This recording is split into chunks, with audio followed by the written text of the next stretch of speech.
Another day, another scandal in world football, am I right?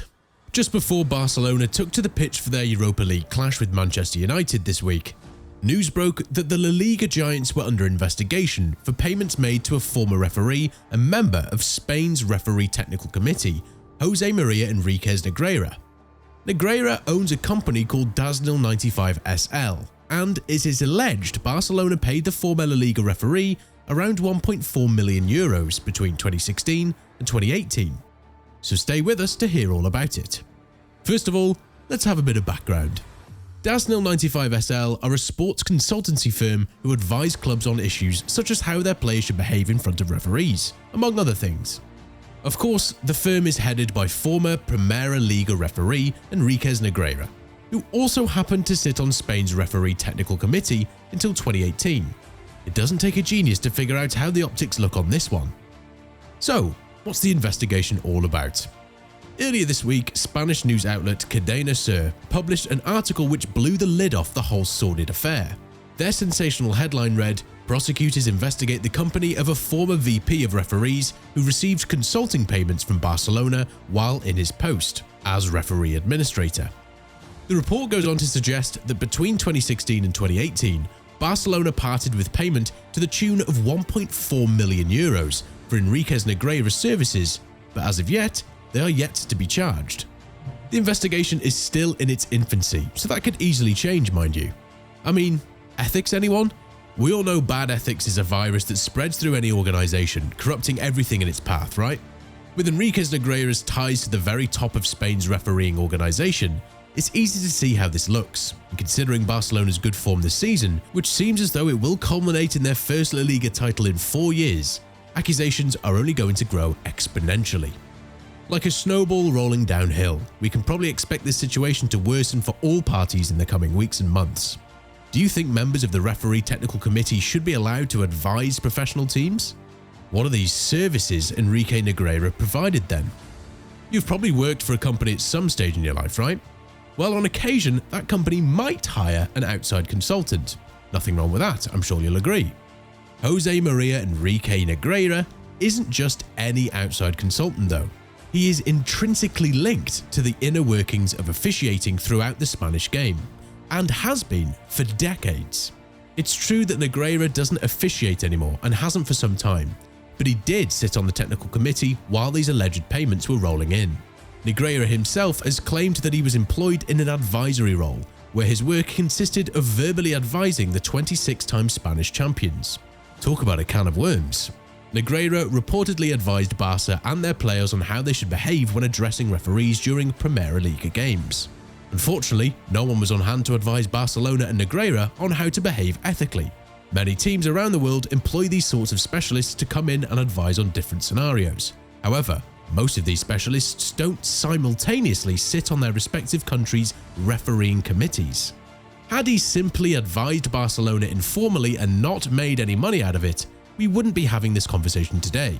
But as you know, the men who run the game will more often than not sacrifice their integrity and the integrity of the sport to make a buck. So, how common is this sort of thing? Well, as it turns out, pretty common indeed. Sports teams in general are known to hire outside consultants for all sorts of different things. Marketing specialists might be brought in to boost merchandise sales, or recruitment consultants may be used in order to get the right personnel in behind the scenes. Pretty standard practice, to be honest. Just last season, Jurgen Klopp credited a company called unravel with improving their penalty-taking technique. And it clearly worked. England's most successful club went on to lift not one, but 2 domestic trophies on penalties last term, both times at the expense of free-spending Chelsea. The difference here though? The unravel CEO didn't step up on behalf of the Reds to face Mendy in the Chelsea goal. Of course, I'm being slightly facetious here, but I'm sure you take my point.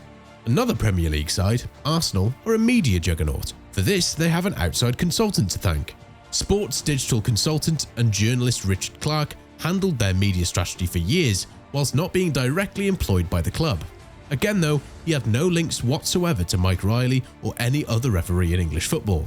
Barcelona claim that the use of these kinds of referee reports have been widespread in the game for the past 2 decades. However, during attempts to balance the books over the past few years, that particular expense has been kicked to the sidelines.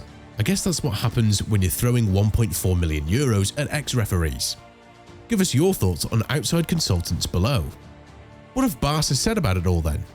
As you might imagine, Barcelona have denied any wrongdoing. I mean, we all know these teams are whiter than white when it comes to accounting and all that sort of thing. Yes, we're looking at you, Manchester City. More on them in a bit. In the wake of the revelation from Cadena Ser, Barca president Joan Laporta had his underlings issue an immediate response to the claims. The statement claimed that FC Barcelona laments this situation and a lot of other fluff along the same lines. They even tried to claim that the story appearing at this stage of the season, a season in which they're performing much better than in the past few years, is simply a bid to knock them out of their groove. This seems like nothing more than a desperate attempt by the Barcelona hierarchy to wave the metaphorical magic wand in a bid to divert attention from what they've actually been accused of. The club admits to being in contact with Enrique Negreira, but insist that the only capacity in which they sought his services was in relation to technical reports via video regarding players from Spain's lower divisions. I mean, you would think a club with the global reach of Barcelona would have an extensive scouting network and wouldn't need to employ a man who sits on the national refereeing committee. Does that sound a little cynical? Yes? Well, it's meant to. Barca went on to add that the relationship included technical reports related to professional referees, which they then used to complement information used by coaching staff, whatever that means. Arguably, Spain's biggest club then attempted to paint themselves as simple sheep following the herd by claiming it's a common practice of professional football clubs. And what did Spain's referee technical committee say? The committee, known as CTA in the Iberian country, have also moved to distance themselves from any wrongdoing, which again is hardly surprising. A statement from the group read, "The CTA wishes to make it clear that Mr. Enrique Negreira is not part of any federal body since the change in government that occurred after the 2018 elections." This is surely in the same neighbourhood as closing the stable door after the horse has bolted, right? The allegation stems from between 2016 and 2018, when Barcelona are thought to have paid Enrique Negreira more than €1 million. So the idea that the CTA and Negreira parting company in 2018 makes any difference to these allegations is of no relevance whatsoever. The CTA went on to offer their full cooperation with any and all judicial authorities who might need to speak with them about the potential scandal. You can almost certainly bet your bottom dollar that that phone call will come at some point in the near future.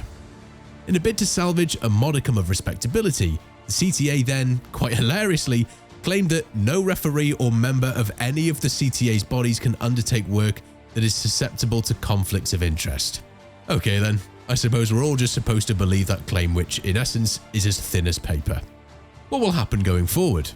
Considering the fact that this story only dropped this week, then we simply have no idea right now how this will play out. But that isn't going to stop us speculating, no sir. If we take English club Manchester City as an example, the outcome probably looks fairly rosy for Barcelona. City have continually broken rules regarding financial fair play and have recently been charged with more than 100 breaches of FFP. Back in 2019, they were charged by UEFA for repeatedly breaking financial rules and were banned from the Champions League for 2 seasons and also fined €30 million. They took their case to the Court of Arbitration for Sport, who then magically overturned the decision. The Premier League decided to look into the issue following City's legal win, and last week decided to act. At the moment, City are in the middle of preparing their defence, which will of course contain the best of the best when it comes to Liga representation. There is a feeling amongst football fans in England that they will simply get away with it yet again, with some speculating that their owners are greasing the palms of those who make the big decisions. The Premier League are in the position to actually stamp their authority on this situation, but most people believe that they will ultimately fail to act. What do you guys think? So how does that affect Barcelona? Well, on the surface, it doesn't. However, it simply speaks to the idea that the bigger the club, the more they get away with, and they don't come much bigger than Barcelona. Should they be found guilty of any wrongdoing, and it certainly looks like there could be a hint of wrongdoing here, then Barcelona should have the book thrown at them. The likelihood of that happening, however, is seemingly slim to none. Football fans have been down this road before, and until teams are significantly punished for such egregious acts, they will simply continue to yank the proverbial chain of the regular fan. Thanks for tuning in today, guys, and remember to stop by again next time for some more cutting-edge opinion and analysis. And why not do us a solid by liking and sharing today's video with any football fans you know of? whilst also giving us your thoughts about this potential scandal in the comment section below. Bye guys!